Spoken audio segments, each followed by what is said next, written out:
ये टूट गया है कुछ इस तरह से। और बहुत सारे केले इस पे आ रखे थे इस टाइम पे। अच्छा, अभी तक काम पे रहते हो? आधा दिन काम पे, फिर खाना बनाना, फिर काम पे। और आलू की थिंचोनी भी घर वाले आलू की बनाई जा रही है, तो हम देख रेख करने आ गए थे। तो सोचा कि आज ही गौशाला पे ही रहेंगे हम। हमारी छानी वाली जो जगह थी वहाँ पे हम बहुत पहले अपने दादाजी के साथ रहा करते थे।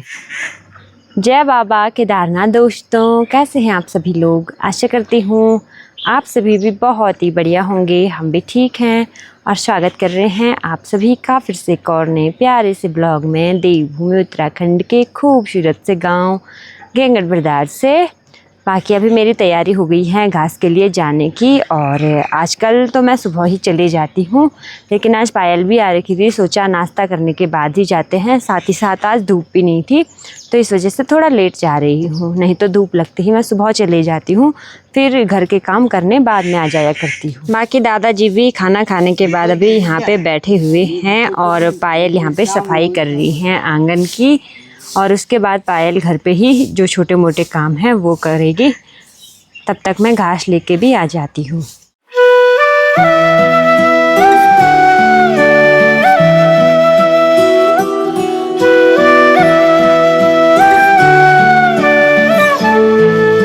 तो चलो जी, जब तक पायल और दादाजी घर पे ही हैं, मैं भी फटाफट से जाती हूँ खेत पे।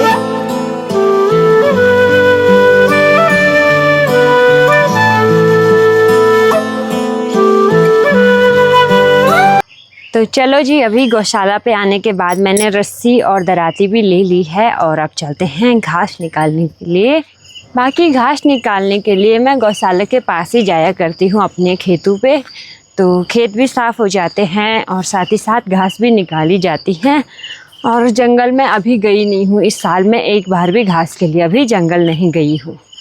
बाकी हमारे केले के बगीचे में एक केले का पेड़ जो हमने परसों ही बांध के रखा हुआ था, ये टूट गया है कुछ इस तरह से। और बहुत सारे केले इस पे आ रखे थे इस टाइम पे, बहुत ज़्यादा इस तरह से, लेकिन ये सारे ख़राब हो गए हैं अब।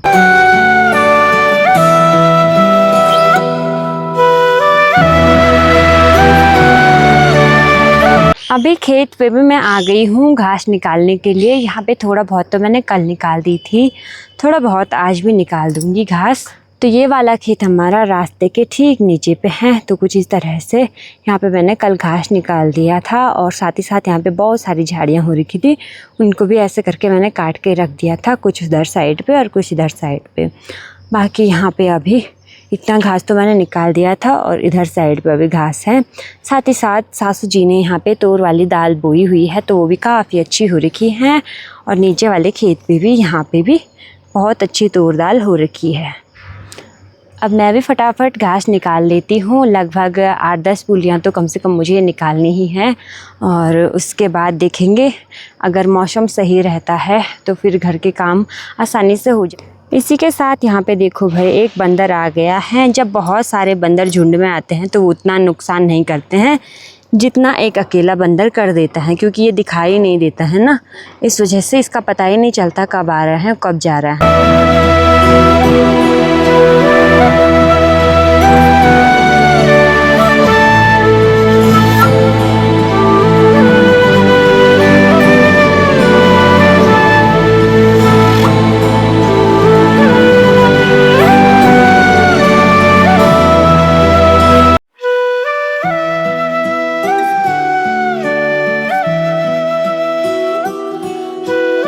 अभी घास निकाल करके भारी भी मैंने यहाँ पे लगा दी है। और इसी के साथ जब तक मैं घासें निकाल रही थी, पायल भी घर का काम करके आ गई थी यहाँ पे मेरे लिए पानी वानी ले करके।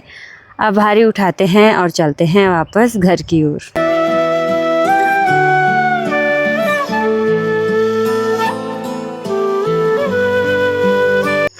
घास लेकर के अभी मैं गौशाला पे भी आ गई हूँ और पायल घास डाल दी है भैंस को। मैं चलती हूँ भाई घर पे, और उसके बाद मुझे पंधेरे भी जाना है। अगर वहाँ पे कोई कपड़े नहीं धुल रहा होगा तो मुझे पानी भी लगाना है घर के लिए। अभी मैं पंधेरे आ ही रखी थी, तो मैंने सोचा ब्लॉग भी मैं अपलोड कर देती हूँ। वैसे कल परसों 2 दिन मेरे ब्लॉग घर से ही पड़ गए थे, क्योंकि थोड़ा छोटे ब्लॉग थे ना, तो मैंने रात को एडिट करके रात को ही डाल दिए थे। वो पड़ गई थी, पता नहीं कैसे अचानक से, और आज का ब्लॉग तो पढ़ा ही नहीं, आधा पढ़ा था, आधा अब यहाँ पे पड़ेगा। और रास्ते पे जाते हुए सड़क काफ़ी प्यारी अब दिखाई दे रही है।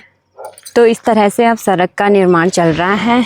आप डिफरेंस देख सकते हैं बीच पे, यहाँ पे इन्होंने सड़क का काम थोड़ा रोका हुआ है, उधर भी किया हुआ है, इधर भी किया हुआ है। तो सड़क भी काफ़ी प्यारी अब दिखने लग गई है और डामरीकरण के बाद ये काफ़ी अच्छी लगेगी। और इधर साइड पे भी अभी सड़क का निर्माण चल ही रहा है, मतलब निर्माण तो हो गया था कब का, लेकिन नव निर्माण हो रहे हैं अब फिर से। बाकी यहाँ पे एक दीदी जी हैं जो कि यहाँ पे इनके साथ काम पे रहते हैं। तो सुबह थोड़ा काम करने चले जाते हैं और उसके बाद अभी ये खाना बनाने के लिए वापस घर आ गए होंगे। खाना बनाने के लिए आए? अच्छा, अभी तक काम पे रहते हो? आधा दिन काम पे, फिर खाना बनाना, फिर काम पे। और ये देखो, ये छोटा बच्चा, इसका नाम है संतोष। संतोष, ओए संतोष, आ गया। ये देखो। तो फिलहाल अब मैं भी चलती हूँ वापस से घर की ओर।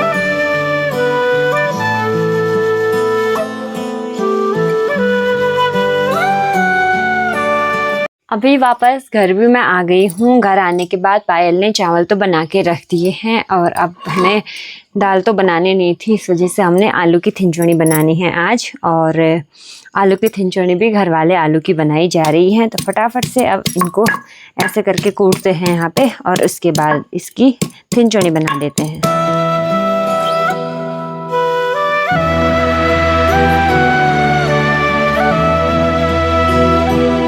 अभी आलू भी हमने कूट करके रख दिए हैं थाली पे और अब फटाफट से इसकी थिंचोड़ी बना देते हैं। अभी दोपहर का खाना भी हमारा बन गया है। दोपहर के खाने में बनी हुई है थिंचोड़ी, साथ में चावल और रायता।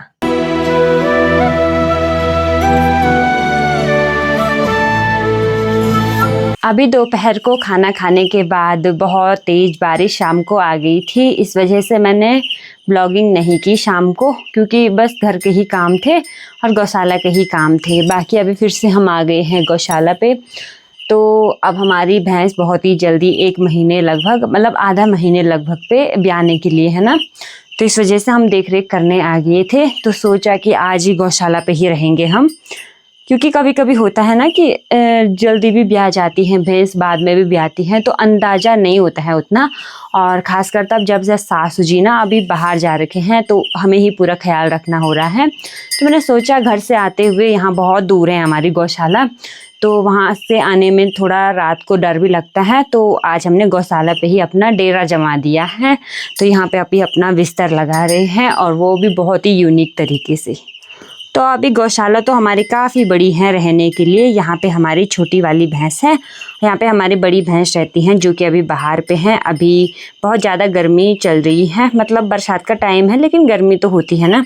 तो यहाँ पे हमारी बड़ी भैंस दोपहर में रहती हैं और यहाँ पे हमने अपना अभी बिस्तर लगाना है। तो अभी फटाफट से हम भी बिस्तर लगाते हैं। वैसे अच्छा ही लग रहा है, जब छानी में रहते हैं तब भी ऐसी वाली फीलिंग आती है, बहुत मतलब एक शांति सा माहौल बना रहता है। बस घंटी बजती है भैंस की।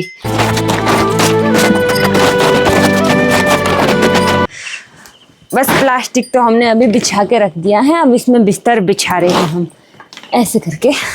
और आज हमारे साथ हमारी छोटी भैंस भी सोएगी भाई। आज इसको ऐसा हो रहा होगा, ये कर क्या रहे हैं यहाँ इस रात।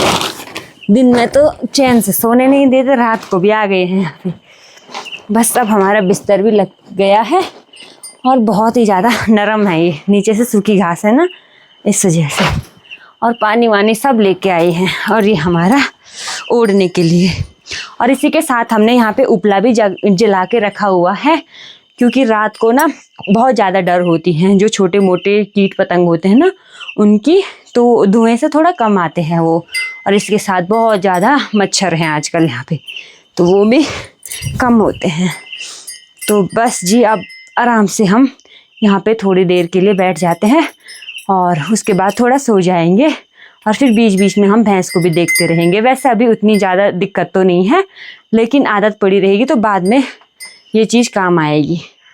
बाकी बहुत ही अच्छा लग रहा है भाई, यहाँ पे बैठ के भी ना अच्छा लग रहा है, मतलब एक सुकून होता है ना जो हम ढूंढते रहते हैं। तो मेरे लिए सुकून था हमारी छानी वाली जो जगह थी, वहाँ पे हम बहुत पहले अपने दादाजी के साथ रहा करते थे।